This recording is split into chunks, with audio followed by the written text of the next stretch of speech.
Oh, hey, we're back finally. Yes, guys, we did not forget about this at all, even though we are a week late. We are here to review episodes 4 and 5 of Loki, the latest 2 episodes. Episode 4, of course, which was called the Nexus event, and episode 5, Journey into Mystery. First of all, I do want to apologize for getting this out a little bit late. I know that we were not able to review last week's episode individually, which we picked the worst fucking episode to not talk about because a lot went down. You think? Yeah, I mean, I've been very busy with, I've started a new job and things like that, and I just really have not had a lot of time, and especially when that episode came out, I was working that day. So, like, normally I watch the Loki episodes, like, 3 a.m. every, when they drop on Wednesdays, but I wasn't able to do that. And unfortunately, I'm not going to be able to do that for the finale either because I'm working that day as well.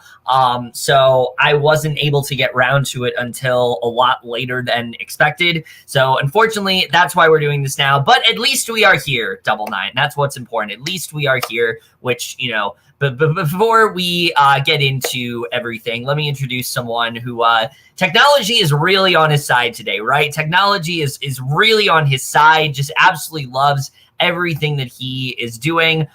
Totally not fucking things up constantly. Either way, he's on his phone now. Me and totally really fucking things up constantly. Me. Really trying to roll with the punches, which I always appreciate. Here he is, FilmFan0599. Ladies and gentlemen, I'm just going to say you're going to need to help me pry my fucking hands away from this man's fucking skull at this point, because I mean, you literally can't do that through a computer screen, but go off. Do you think I can't fucking drive down to New Jersey? You really think I can't do that? Anyways, but no, yes, I am on my phone for the second time for these Marvel reviews. Was it the premiere of the Falcon and the Winter Soldier I was on my phone for, or was it the second Yep. It was the but we're back at it again, baby. But anyways, yeah, but it was up, you guys, FilmFan0599 here again, and yes, we are here to review not 1 but 2 episodes of Loki, episodes 4 and 5. And yeah, we picked the absolute fucking worst time to do two episode reviews. I know. We picked the absolute worst ones to do.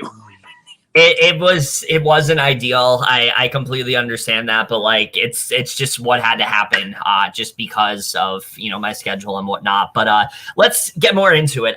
Yeah, these 2 episodes were pretty fucking great, especially the 4th episode. There's a lot to get into for sure that happened in these 2 episodes. Not very eventful episodes, right? Double Nine. There wasn't a lot going on in these episodes at all. Like I said, we picked the absolute worst 2 episodes to fucking do this. No, in all seriousness, both of the episodes we're talking about, there's a lot to really go over. There's a lot to really dissect. So I think we just want to jump into it. Let's talk about episode 4 because... So I'll say right now, because of the fact that I was not able to watch this episode for a while, I did know some things going into it, unfortunately. But I also was constantly hounded by this one because of just how amazing this episode was. And I mean, yeah, I see why now, because in my personal opinion, I know you agree with me, I don't just think this was the best episode of Loki so far. I think this might have just been the best episode out of any Disney Plus show we've gotten so far. I mean, just the amount of holy shit moments in this episode and the amount of reveals that we get, but also the amazing development we get for all of our characters. It's just so well done, and it gives us what I think is one of the most affected episodes of television that I have seen pretty much all year. But Double Nine, I know you were really raving about this episode when it first came out. So, I mean, before we get into everything, just talk about what you thought about this episode. Yeah, usually he's the one that's pestering me to fucking get with watching the night, bitch. Usually, well, 2 days. Yeah, he's usually the one that's pestering me, so the roles were reversed this time because I really wanted him to watch this episode for a lot of reasons. Because I did watch this when it because usually what I do the same thing. Usually I watch them right when they come out at like 3 a.m. So That's what I did. I didn't go on anything, right when it turned 3 a.m. I turned on the episode, and yeah, just throughout this entire episode, I was just like, wow, this just keeps on getting better and better by every minute. And we already know how much I've been enjoying this show so far. I think we can, by the other reviews, you can tell how much I've just been really loving what this show has been doing, not only for the character of Loki, but the other characters in general. I think this episode kind of pushes that even further. I think it pushes it the furthest I think the series has done so far. And it's really, really spectacular. I really loved what this episode did. It's just, I agree 100% with Kevin. I think it's not only the best episode we've gotten from not only just from Loki or the Marvel shows that are on Disney Plus, but just anything Disney Plus related. In all honesty, I think this really, when people talk about like, oh, pushing the boundaries and game changing, I think sometimes they're a little bit overreacting with stuff like that. But I really truly think with this episode, this really did push a lot of things that we haven't seen really in the MCU. And I think it just did a lot, honestly. I think its strongest thing is that not only was it pushing the character of Loki, but it was really pushing our other characters as well. And that's been my biggest problem with a lot of these Disney Plus shows, mainly the Marvel ones, where our focus with the main characters and stuff like that is great. I feel like they don't give as much to the other characters. It's the complete opposite with this show. I really do think they give time to develop and really make you feel and understand each and individual character. I think it does it well the most in this episode, honestly. Yeah, I definitely have to agree with you on that because, like, for example, I mean, as much as I love WandaVision, there were a lot of characters in that show that I thought were kind of wasted. Besides, Wanda, Vision, Monica, and Agatha, all the other characters, there just wasn't really a lot given to them. And then Falcon and Winter Soldier, we know how I feel about that. So many wasted potential with that show in terms of character. So I really do think that the thing that is benefiting this show is that there are so few characters we have to focus on. So we're really given a chance, especially in this episode, to really get a chance to flesh out everyone and really get them to this point that not only makes sense plot-wise, but makes sense for their characters. And I think they did a really good job with that. And look, I'll start off right now by saying that I know a lot of people were complaining that, oh, episode 3 was filler. We didn't need it. We could have just had episode 2 and episode 4. No, we needed episode 3 because the amount of depth that Sylvie has gotten throughout those 2 episodes. I mean, if we didn't get that 3rd episode, I don't think we care about a lot of what goes down here when it comes to the relationship between Loki and Sylvie, which is becoming as crucial as his relationship with Mobius. And I really did love getting to see that. But I especially like the way this episode starts off where, we get this flashback of sorts where we actually get to see a young Sylvie where basically she's being arrested because she's committed these crimes against the sacred timeline. And we see Renslayer comes in, erases her entire timeline from existence. But Sylvie is stealing her time pad and she escapes into the timeline. And I really like seeing this a lot because it shows that Sylvie's questioning of the TVA and her always, kind of going after them. She's always had these doubts going as far back as her childhood. And it really makes us root for her as the character. I've heard a lot of people say this, and I will agree. I think while Loki, is someone that we love following, I think Sylvie really is kind of like the actual hero of the show because she's the one that is questioning everything that's going on and is really starting to, throughout her entire life, it's been her trying to get to the bottom of things, her not really believing a lot of what was being sold to her. And I think we see, that going as far back as her childhood, I mean, it makes a lot of sense for her to always have that doubt, to never really buy into a lot of what the TVA is selling. And I really like getting to see that here. Yeah, I agree. And, I've been really enjoying her character and I've been, really getting really invested with the character because, and a lot of people had a lot of problems with episode 3, and I think episode 3 helped a lot with getting to understand this character. So to say like, oh, it wasn't needed or it was just filler is just kind of dumb, and I don't really understand it. Because it really does make us understand her character a lot, and we get even more so with that in this episode. And it makes us really care for her, and I really love her as a character. And like you said, she is pretty much the hero of this story, because she is trying to take down the TVA, expose their lies, because they are painting themselves as the good guys when in reality they're not really so. So I very much have been enjoying her character, and I've been really enjoying her development throughout this. Yeah, definitely. I really like everything that they have been doing with her. And we'll get more into Sylvie in a little bit with this episode. But the first thing to talk about in terms of the present day is we find out. So after the whole thing with C20 went down in the last episode where, Sylvie was kind of like accessing her memories and things like that. We thought at first she was like making her hallucinate, but it seems like that was actually a previous memory based on what we know now. Turns out Renslayer tells Mobius, oh yeah, she died. Like she's gone. And right off the bat, I'm like, no, that doesn't make any sense. There's clearly more going on here, and I think it does a really good job of already just planting the seeds of doubt there, because before episode 3, I don't think there was a lot of doubt about the TVA. We saw that Loki was always questioning things because that's the kind of person that he is. He never just lets something go. He always tries to dissect it as much as he possibly can. But I think we pretty much believe that, Mobius's overall loyalty to the TVA was genuine, and we understood why he felt that way. But now with this revelation, of maybe everyone there is just a variance, already here it's like, something's not right here. This isn't making a lot of sense.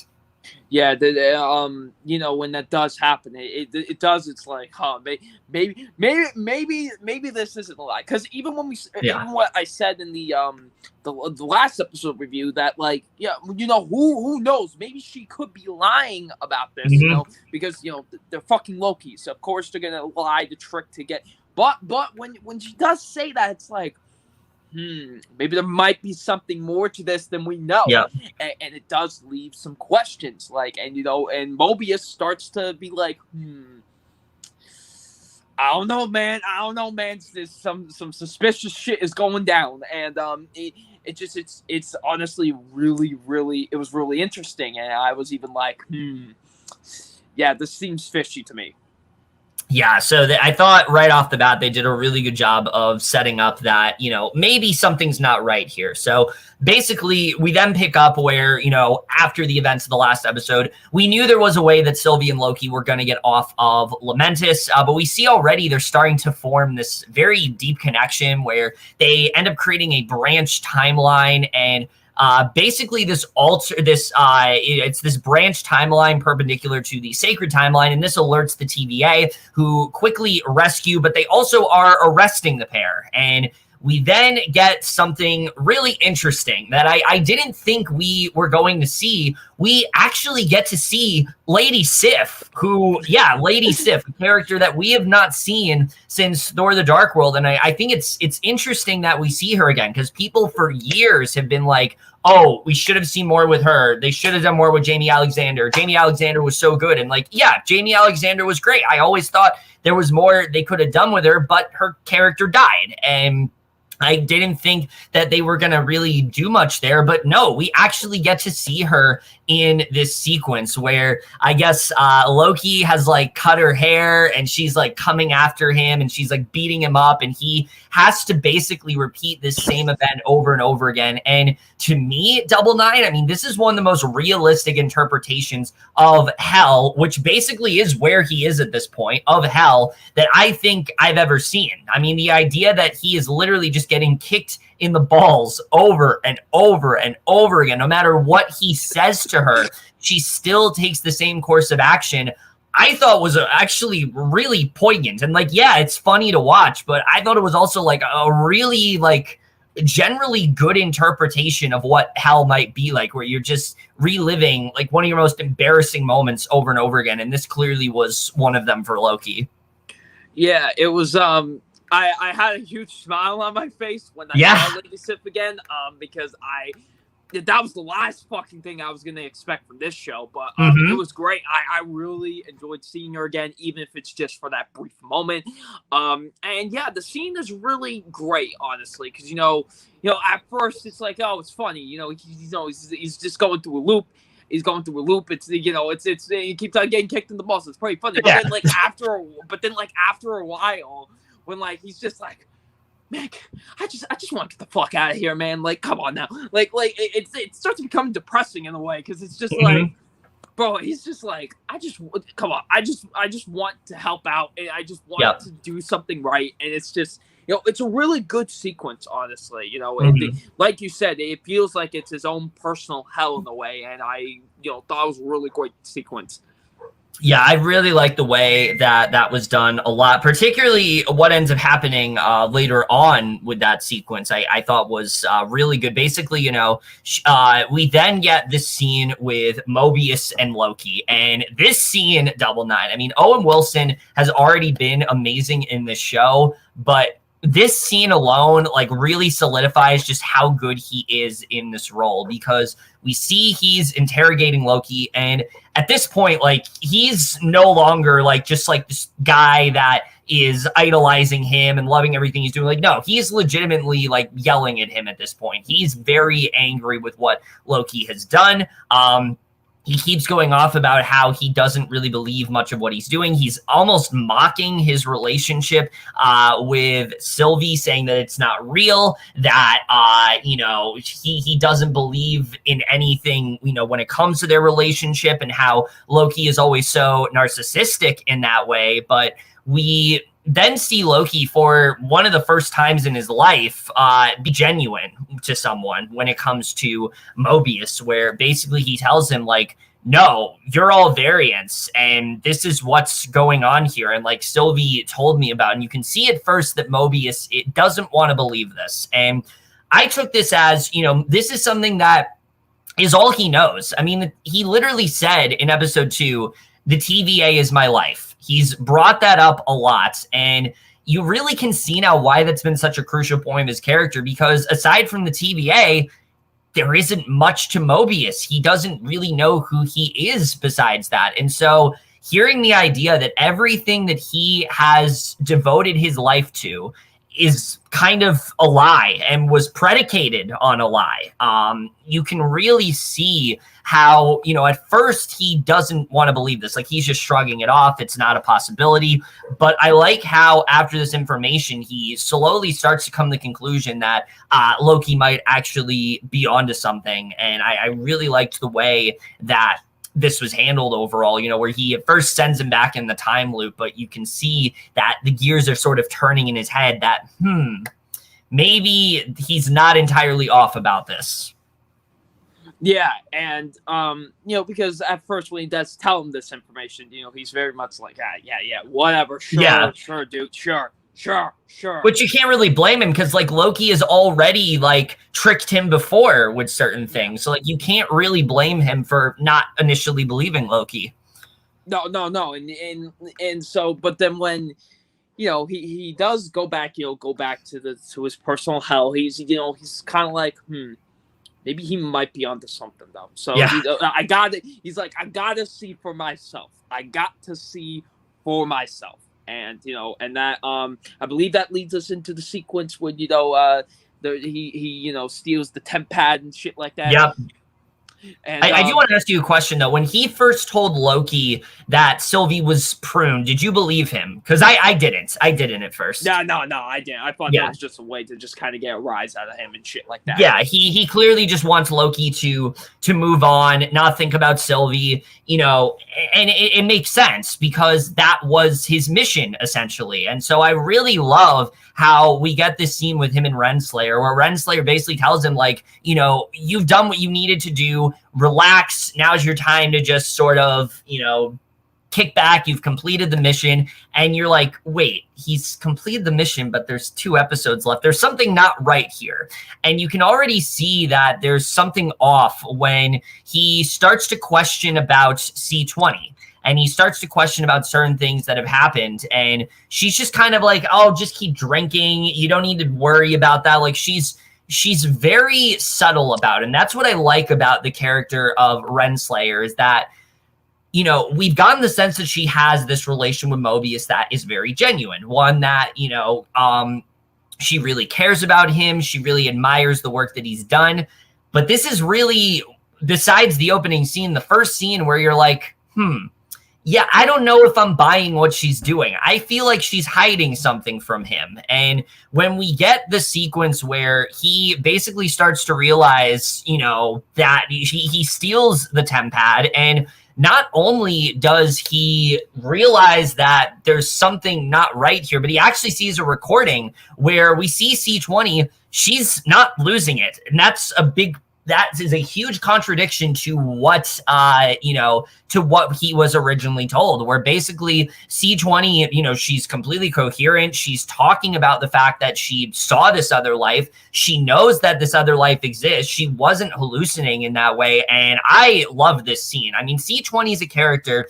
We haven't seen a ton of her. We have not seen a ton of her, but I feel like they've done a really good job. And this really speaks to, again, how great the writing is in the show, to really get us a sense of who her character was. You know, she was just a regular guard. That's all she was. She worked for the TVA, but now she has these memories and she's realizing, no, there's a whole other life that I'm not aware of. And I thought Sasha Lang just did such a great job in this scene, because you really just see not just the fear in her, but also the anger in her. She wants to get back to this time. She wants to know more about it, but Renslayer is doing everything she can to try to not acknowledge that part of her life. That didn't exist. You're just in the TVA now. And I really like the way that was done, because it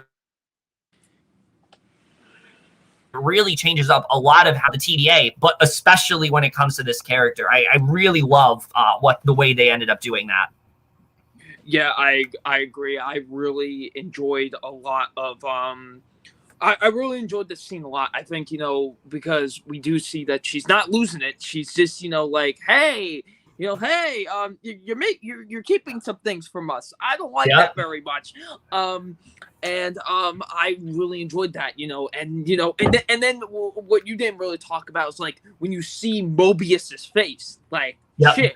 Everything I've been fighting for my entire life is a fucking lie. Yeah. And like, and, you know, and then when he goes to Loki about this, like, you know, like, you know, are you sure everything you were saying about the TVA is true? We're all variants, you know? Like, I really enjoyed that scene too, you know? Like, it's just, it's so good. Like, I like kind of like, all right, we're a team again. We're gonna take down these sons of bitches, you know? And that doesn't last very long. And that does not last very long, but you could talk about that. Yeah, no, it does not last long at all. And I really like the way this was done, where, you know, it finally feels like Mobius is on Loki's side. And for the first time, these two, I feel like, are working in solidarity, because the other times Loki was kind of forced to work with him, but he always had a deeper interest in something else and sort of veering away from the mission. But now this is his sole focus, and it also is Mobius's sole focus. And I really like this scene where, you know, we then get the scene that, I mean, this is the scene that everyone's going to remember from this episode, where basically Mobius frees Loki. Seems like everything's going to be okay. You know, he goes to Loki about the whole thing with Siff and talks about, you know, they sort of get into this discussion about, you know, whether or not he believes the things that Siff is saying, and Loki admits that he doesn't. He thinks that he is better than it, and that's why it really, like, bothers him in that way. And I really liked getting to see that overall. But basically, they're very quickly confronted by Renslayer and all these TVA Minutemen, and Mobius acknowledges that, yeah, I'm betraying you. You know, he doesn't really care. He wants to find a way back into his old life. This is something that matters to him specifically. And we get the scene, Double Nine, that unfortunately I was spoiled. Look. My boy just wanted to go on his jet. This is the scene unfortunately I got spoiled with, but we see Mobius, Renslayer asks what he would do if he was a variant, and he says, I'd get a jet ski, and I don't know why, but I would want a jet ski. Renslayer goes up to him, prunes him. Mobius is seemingly dead. I freaked the fuck out. I'm sure you did as well. Let's talk about this. Bro, dude. So luckily, I was not spoiled of this because I did, because I watched it when it immediately came on. I can't lie. Although in that moment, I was thinking, I really hope fucking Kevin does not get spoiled of this. But no. So when he's like, you were asking me, what would I do if I could go back? I could go back to my life before the TVA on my jet ski. My boy just wanted his goddamn jet ski. My boy, that's all he wanted. He wanted just his goddamn jet ski, and he didn't get it. Anyways, but no, when I knew it was going to happen. But I was like, I hope it doesn't happen. But when they, I thought Loki might have done something, but dude, it was too. There, bro, I was like, my boy, no. I was like, bro, I was devastated. I was shocked. I was like, what the hell just happened? Oh man, it was just I felt heartbroken, man. I was like, that was my boy.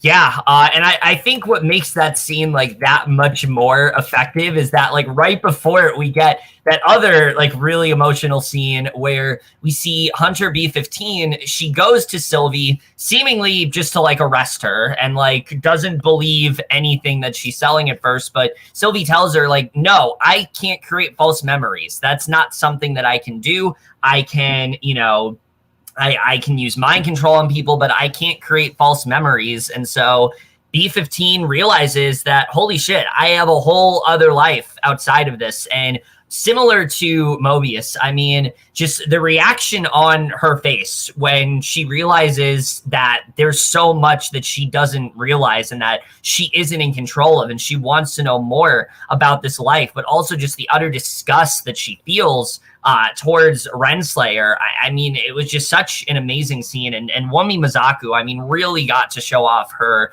acting chops here. And it just, you really do feel like everything is coming together here. And I think that's what made Loki stand out so much more than the other Disney Plus shows, is that it just feels so earned in that way. And similar to C20, B-15 is not a character we've known a lot about, but that's been purposeful. We didn't know a lot about her because to her, that's all she is. She's just someone in the TVA. She's a hunter of the TVA. That's all, she hunts down variants, and that's all she does. But little does she know, she herself was a variant. And just seeing her look over all those false memories, it really got to me, Double Nine, I gotta say.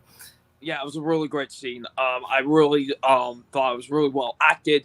I thought the performances were really great in the scene. It was just really fantastic. And, like with Mobius, seeing the fact that, seeing that her whole ordeal is a lie, and, it's kind of heartbreaking, Yeah.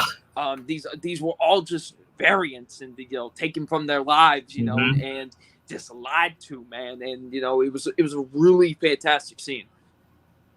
Yeah, really, really amazing stuff there. But this all culminates when we get to the end of this episode where, I mean, seemingly it seems like Loki and Sylvie are fucked, where she takes them to these timekeepers. Renslayer takes them to the timekeepers, and the first thing that Sylvie asks Renslayer is why she was first arrested. And Renslayer's like, oh, I have no memory of this happening. And that alone, you're like, bullshit. That there's something shady going on there. And basically, they go to the timekeepers, and basically, it seems like they're about to be deleted. It seems like they're just going to prune them, move on, and that's going to be the end of it. They're about to be Matt Hardy. Delete! Sure.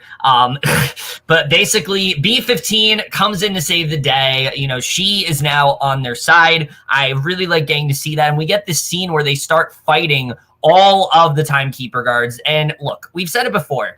Loki is a show that has not had a lot of action scenes. In fact, it's had none. This is really its first like big action set piece, but holy shit, was it worth it? I mean, this is how you do it. You know, when you don't show a lot of action scenes, when you don't have a lot going on in terms of that, when one comes in, it feels so satisfying. And this moment, I mean, it was just insane. I had no idea what was going to happen here. I had no idea how they were going to get out of this situation. And just the way this whole fight ensues was just absolutely phenomenal. I love this scene so much. Oh yeah, it was a fantastic action scene. Lots of suspense. Really well choreographed too. It was really fantastic. Honestly, I really enjoyed it a lot. Honestly, it was a really grand way to kind of end the episode on. I really enjoyed it a lot. Lots of stakes, lots of suspense at will with it. So yeah, I really enjoyed it a lot. Yeah, definitely, really, really strong sequence for sure. But then we get the other big reveal.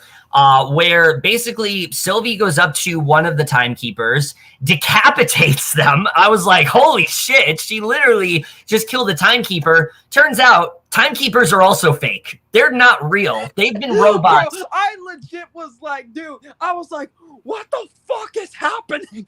Yeah, no, literally the timekeepers are also robots. So like that tells you there's something more going on here. Not only is the TVA bullshit, but the timekeepers are bullshit. These variants, you know, these variants were not created by bullshit. Yeah, none of the TVA was created by the timekeepers. We know that's all fake. And this is when Renslayer comes to. We see that Loki like tries to tell Sylvie how he feels about her, but Renslayer recovers, prunes him. We don't know where Loki is gone until the end of this episode. I knew obviously he wasn't going to die. I knew there was no way. I do. I can't lie to you, man. Like I was kind of like, what the fuck are we gonna do now? I didn't even care if it was like almost 4 a.m. I literally yelled out, "What the fuck is going to happen now?"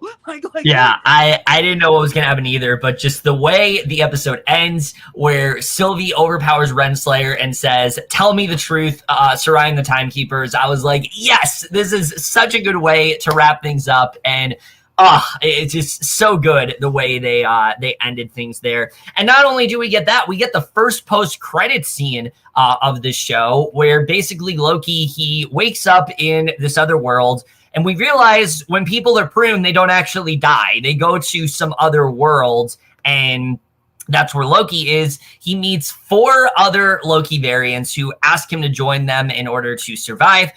We'll get more into that within the other episode. Fucking alligator.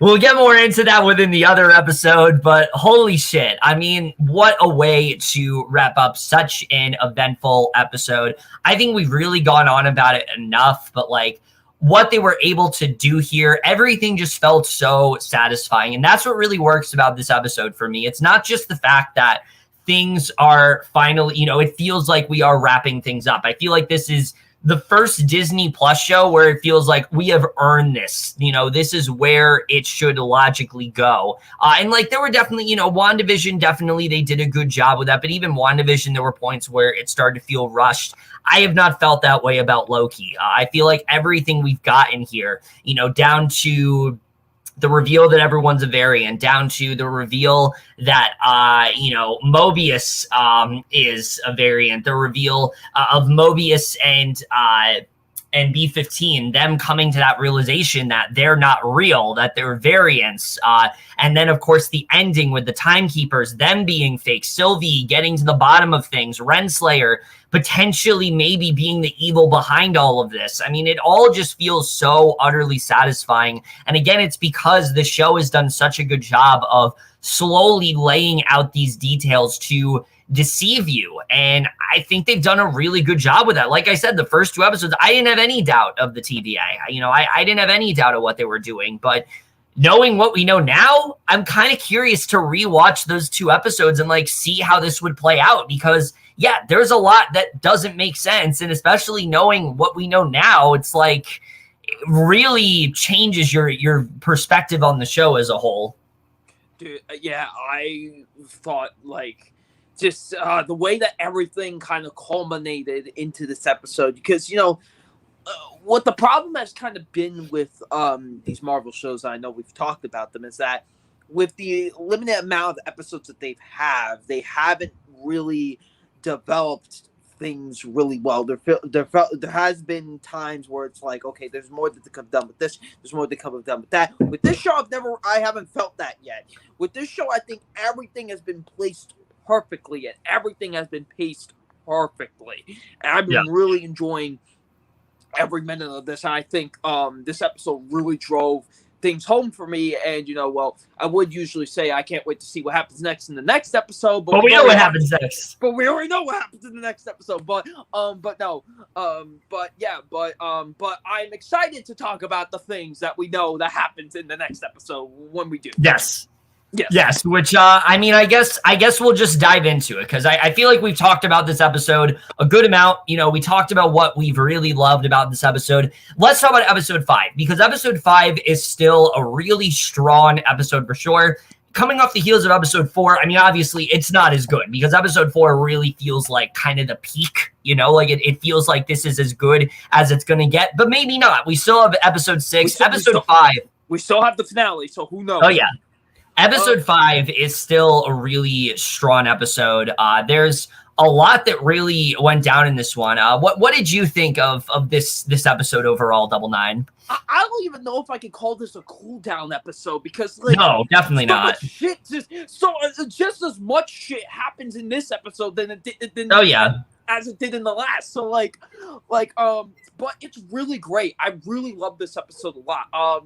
I enjoyed seeing the fucking variants. The many variants were fucking hysterical. Like Richard E. Grant as classic Loki. Like, oh my god, like it was the perfect casting. And like we called it that Richard E. Grant was going to be one of the variants. There was just no way he was going to be anyone else.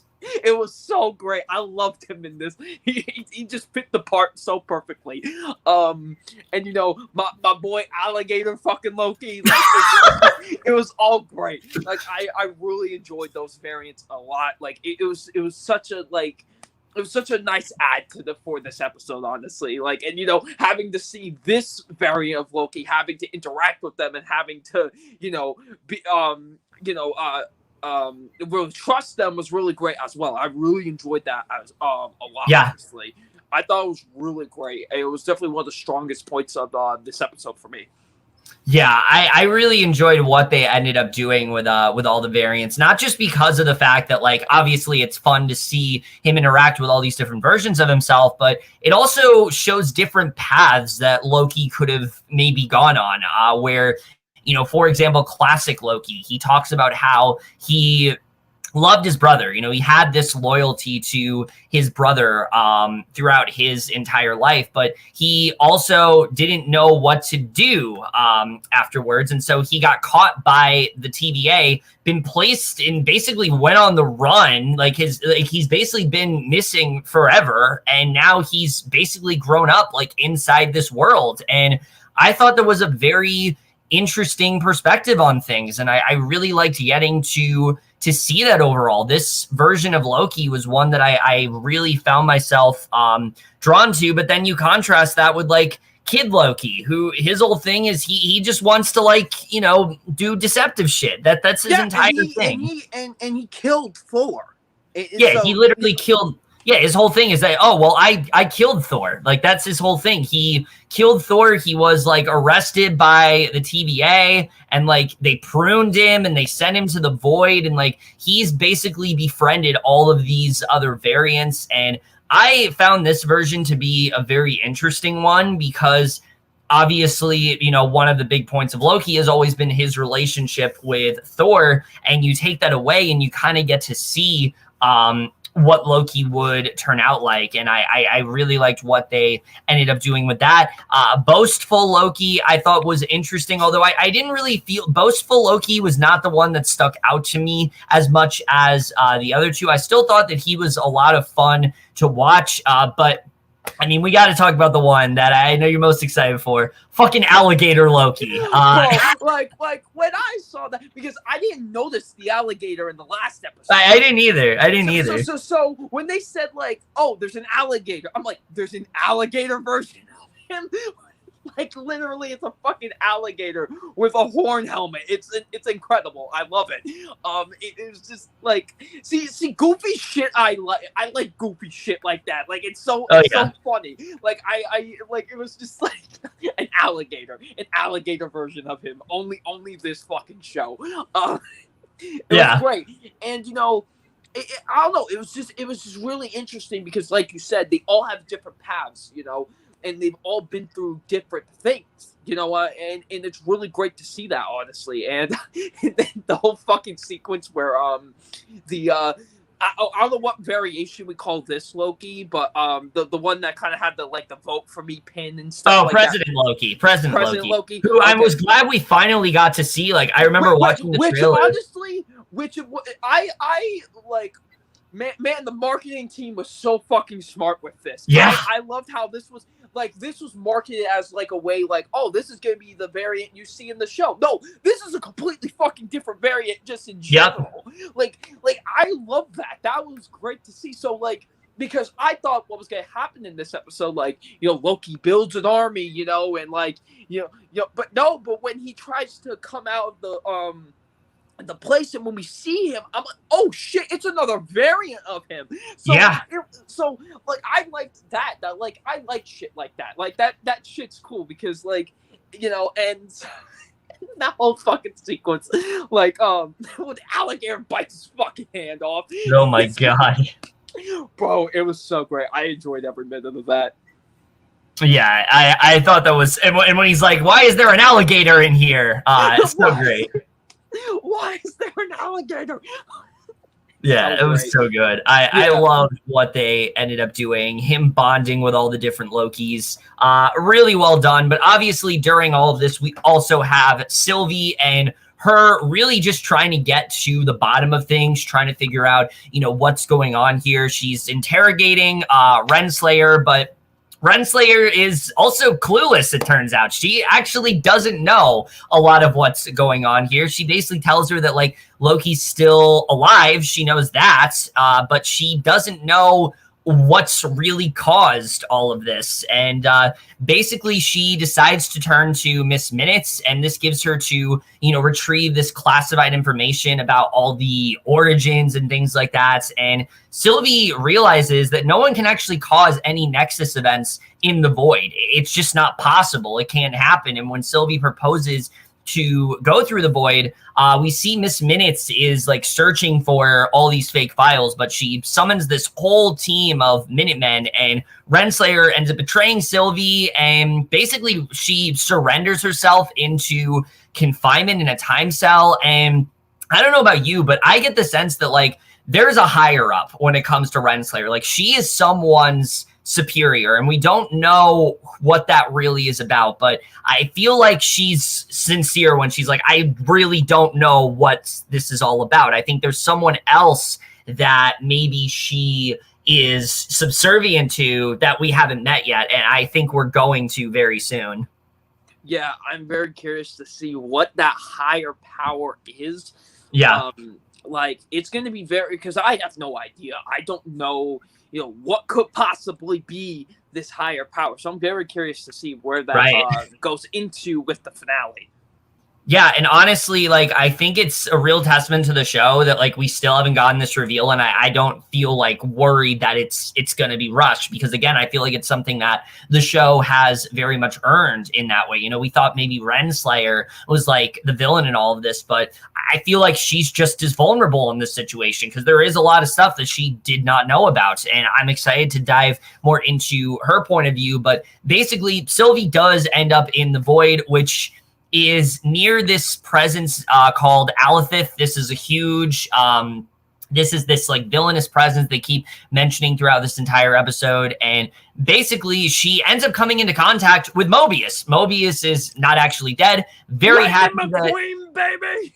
Yes, he has lived to see another day. He's now a pizza delivery driver, and basically, we get to see that they're going towards Alethith and things like that, and basically they want to deal with Alethith through Sylvie's enchantment. They think that can help stop this beast, and eventually her and Loki are reunited, and basically when they are sitting beside each other, we kind of get this moment where he finally gets to like confess his feelings to her, where he talks about it like, I'm not going to betray you. He's moved past a lot of his narcissism in that way. And it makes sense that this is, what Loki's been through, because look, I know a lot of people have said that like, oh, it's only the 5th episode. This was the Loki that was killing, that was fine with killing like a bunch of civilians a week ago. Well, that Loki has seen a lot since then. He's seen his death. He's literally seen his entire planned life, what was supposed to happen to him. He's seen all of that. Not only has he seen that, but he's also gone through all these different scenarios. And so now he is in a much different place in his life where he doesn't want to be narcissistic anymore. He doesn't want to betray people. He wants to be a hero. And I think Sylvie is someone that really brought out this side of Loki, where basically he proposes that they're going to venture through this storm together. And they approach the storm. Sylvie hands Loki this temp pad to return to the TVA, and we get an amazing sequence. This whole sequence where we see Loki and all the other variants teaming up with them. They part ways with Mobius, and basically they go through this time door. We don't really know what's actually going to happen, but this whole scene, was so tense. I had no idea what was going to happen here. They did such a great job with just upping the tension throughout this entire sequence and not really knowing how they were going to get out of the situation overall. Yeah, I really enjoyed this sequence, honestly. Yeah. It was very great and really intense because, this thing is a very unstoppable beast, and if you get caught, you're gone forever. So it makes for some really great tension, honestly, and it made this action sequence very, very intense. And I really enjoyed it a lot, honestly. I really liked something we need to mention. I think the visual effects are really good in this episode. Oh my god, yes. I think the visual effects are really, really fucking good in this episode, and especially during this sequence. I really enjoyed it a lot, honestly. It was very intense, really well choreographed. I really liked the effects with it. So yeah, it was overall really great action set piece.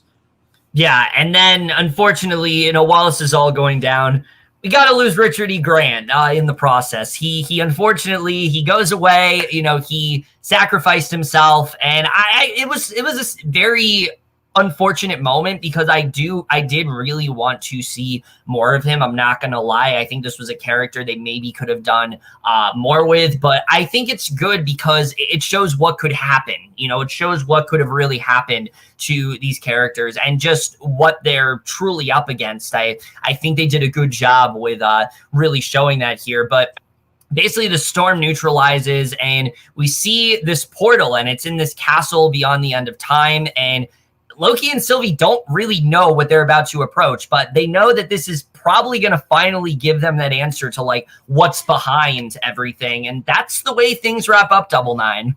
Yeah, that's literally how this episode wraps up. Like we get something beneath all of this mayhem and chaos, and we don't know what it could be, and that's why I love there was no post-credit scene either. I love having this mystery of what this could be until next week. I guess you could say now this week's episode. And the next episode's in like 4 days. So I'm really excited to see what this all leads to and what's going to happen in this finale, honestly. Like, I think this is generally the first time during any of these Marvel shows I'm actually really excited to see where the finale is going to go, honestly. I'm really excited to see where this finale is going to go, honestly. Because everything leading beforehand has been just absolutely spectacular, honestly. Yes. And I'm really hoping that this finale really does deliver, honestly. And I really hope it does, honestly, because it does have so much potential. I think this is really the first time where I'm actually feeling good heading into a finale. Because even with WandaVision, I mean, you remember, I was very concerned that it was going to be rushed because I just didn't feel like they had enough time to reveal some of the things that they did. And then Falcon and Winter Soldier, I really did not like that finale at all. But that's, again, a problem with the entire show, where I feel like this show has done a really good job of setting up everything and really getting us to this point to where this feels like, you know, we're really getting to the end of things. You know, we have not only this, but we also have, you know, Hunter B-15 and her basically like trying to interrogate Miss Minutes and having this sort of you know, conversation with her where basically she wants her to retrieve all the files because there's clearly a lot more going on with Miss Minutes than we think. I mean, her entire video was bullshit and she's well aware of that. So like, what is really behind Miss Minutes? Who is behind Miss Minutes? I think that's something else that we're gonna know more about next week for sure. And I think that's something the show has just done such a great job with, is constantly giving us those questions. Even when there are answers, there are still a lot of questions here. You know, we don't really know what's behind all of this. Having someone like Renslayer, who we thought was maybe the villain here, show that maybe she's just as naive. You know, maybe there's someone else that she has to follow. Maybe there's someone else that she is looking up to. And I think we're going to get more of an answer to that very soon. But also, I talked about this, you know, during episode 1. Every show, you know, with Disney Plus, they've said, oh, it's a limited series. But I've always felt that this could be the one that could go longer than a season. And I already think I see where they are headed. If they were to do a second season, I think it's going to be us getting to see like all the actual characters, like the real Mobius, the real B-15. And I don't know if we're going to get that next week, but I think there's a strong possibility that we will. Maybe we get to see the actual Mobius just like on his jet ski. Maybe we get to see, you know, C-20 and Sylvie, who I'm pretty sure are like best friends in that reality. So yeah, I'm very interested in seeing what they end up doing in this finale. There's so much potential behind it. And I really think out of all the Disney Plus shows so far, this is the one that I feel like is going to deliver the most. I feel like Marvel's always had a problem since the first season of Mandalorian, which had an amazing finale. Since then, it's always been like, oh, you were right on the border of getting to where we wanted you to, but they didn't quite deliver in the way that we wanted. And I think Loki is absolutely going to do that as a finale. I think, you know, I really love the WandaVision finale, but a lot of people didn't. A lot of people really love that Mandalorian season 2 finale. I liked it. I thought it was pretty good. I didn't think it was like amazing or anything, but I did like it. With Loki, I feel like this is a finale that is going to, I think it's going to satisfy a lot of people. And I think that they have done enough to where it's going to end in a satisfying manner. Yeah, I feel like with this, I feel like if this finale delivers in the way that I wanted it to, I feel like this would be the first Disney Plus finale since The Mandalorian season 1 that I'm going to feel as fulfilled with it, you know, as I want to be. And I think this is, like I said, this is really shaping up, honestly, to be their best product yet, honestly, in terms of Disney Plus original content. Honestly, I really am enjoying what they're doing here, because not only does it just involve, you know, evolves our main character, but it involves our other characters too. And I've been really loving that a lot about this show so far, and I really hope next week's finale really delivers. Yeah, and I mean, the directing to this episode was really well done, and I think really does represent what's worked so well about Loki, is that, you know, you have these like global catastrophic events going on, but you also have just this really weird and bizarre humor going on throughout it, like say Alligator Loki, or episode 4 where, you know, he's being punched in the balls repeatedly by Siff. It's really funny at first. I think they've done a really good job with things like that are really weird at first, but then have something a little bit deeper behind it. I think they've done a really good job when it's come to the comedy. And I think as a director, I mean, Kate Herron has just directed the absolute shit out of this show. I love what she's ended up doing, and I think she's really going to deliver in that final episode for sure. Oh yeah, her directing has been absolutely phenomenal with this entire series. So I'm really curious to see what she's going to deliver with the finale, honestly. Yeah, and the writing in this episode, I mean, we talked about how good it really is, but again, everything just feels right. Like, it feels like we're getting to this point, seeing all these different Lokis. I mean, it could have easily been something where it's like, oh, this just feels like bad fan service, but no, it feels like this is something that Loki needed to see. You know, there are other versions of himself out there. How can he use those to his advantage, but how can he also use it as a way to reflect on himself? And I think we're already seeing that. Kid Loki, for example. I mean, that's everything that Loki doesn't want to be. President Loki is everything that Loki does not really want to be. And I think they did a good job with showing that overall. So I really enjoyed the writing. And like you touched upon before, I mean, the cinematography in this episode especially, I mean, just absolutely stunning. This entire show, I think the cinematography has been great, but it was really cool getting to see the Void and actually getting to see how different it is compared to, say, the TVA, which is all glossy and almost looks like a hotel in a way. I mean, this is just so dreamlike, and I think they did a really great job with that overall. So I really enjoyed a lot of the cinematography here. The score as well, I thought was really good throughout both of these episodes. And again, we touched upon before, but I think every episode of the show, you know, it's really used its runtime to its advantage, particularly episode 4. I think they just did such a great job with that. So yeah, I mean, I really don't have much else to say when it comes to these 2 episodes. Overall, I think that they've done a really great job with just really setting up everything that they needed to, getting us to this point. So now we can really see the things that we want to see. We're seeing, you know, we're going to see what's behind the TVA. We're going to see, you know, who really is at play here. But we're also going to see how this really affects Loki as a character. They've never tried to let that undermine the other. It's always been hand in hand, where it's a good character study of Loki, but it also is a show that is trying to, you know, say a lot about the idea of time, the idea of perception, and the idea that, you know, is it predetermined? Is that something that you're in control of? I think the show has delved into those things extremely well, and these 2 episodes, it has really paid off in that way. So I am going to grade both episodes right now. So for the first episode we talked about, episode 4, the Nexus event, that episode gets an A+. It's one of the best episodes of television that I've seen all year. Everything feels so satisfying. Everything feels so next level in that way. And it really just feels like it's pushing the show to its absolute limits. And really love the way it ended up delivering, especially how quickly it was able to present this twist, but also how it changes so much of how we felt about the show overall. It's just changed the very fabric of so many things and the way we look at so many characters. Just absolute genius storytelling. So definite A+ for that one. And this week's latest episode, episode 5, which of course is called Journey into Mystery, I am going to give an A-.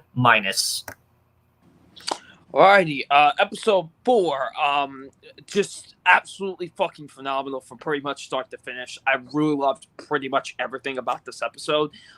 This is probably my favorite episode, not only just of the show, but just any Disney Plus material in general. I think it just not only evolves our main character, but evolves our other characters as well, which has been a big problem with these other shows. So I'm really glad that this show is really perfecting that really nicely. And yeah, overall, I pretty much loved everything about this. So this is going to get a big old fat A+ from yours truly. Now, episode 5, really great episode, followed up last week's episode really well in my opinion. It really sets up things for what is going to go down in the finale really well in my opinion. I really enjoyed seeing the other variants of Loki. It was just a really great episode overall, honestly, and I'm going to give that episode an A-. All right, so we are in complete agreement for once. So we really do love to see that for sure. But finally, guys, that was our review for both episodes of Loki. Before we do wrap things up here, you know what time it is. It's now time to go through Film Fan. You know, give us not shout outs. What the fuck am I saying? Plug some things. Go ahead. I'm rambling at this point. Well, technically, I am shouting out my stuff. So I mean, you're not too That's far true. off. All right. Well, anyways, you can find me on the YouTubes, the Twitters, the TikToks, FilmFan0599. You know, you can find me on all those shebangans, and you can find me, of course, on the letterboxes at WWEFan0599. And Kevin has to do 2 things this time, so go ahead, Kevin. Oh, I gotta do it 2 times? All right. You gotta do one for episode 4, and you gotta do one for episode 5. All right. So episode 4, you already know what I'm gonna do because I told you what was gonna be. Just like Mobius couldn't get his jet ski before being pruned, FilmFan will not. FilmFan does not get to change his username because Letterboxd is pruning it. I guess I don't know. That made more sense in my head. And then episode 5, just like how. Fuck, what do I do for this one? Just like how Richard E. Grant only, I don't know. Just like how Richard E. Grant only got to be in this show for 1 episode, and we didn't get to see enough of classic Loki, and he was devoured by Alethith. Letterboxd is devouring and depriving FilmFan of getting to change his username. There we go. There, I did it. There, good job. You fuck. Anyway. Oh, that was tough. I really. Damn. Hey, anyway. not my fault. Not my fault. Not my fault. That's your punishment. That's your punishment for messing out. You know what? It's valid. It really is valid. But anyways, guys, that's it for our review of this week's, both episodes of Loki. Again, apologize for this review being a little bit more on the later side, but hopefully with the finale, we're able to review that a little bit sooner. My work schedule is not as crazy next week, so you'll be happy about that, Double Nine, because maybe we'll be able to get our review sooner, which is good. But that's it for this video. Hope you guys enjoyed it. We'll see you guys in my next video, and I will see you guys for that. Okay, bye. I hate you.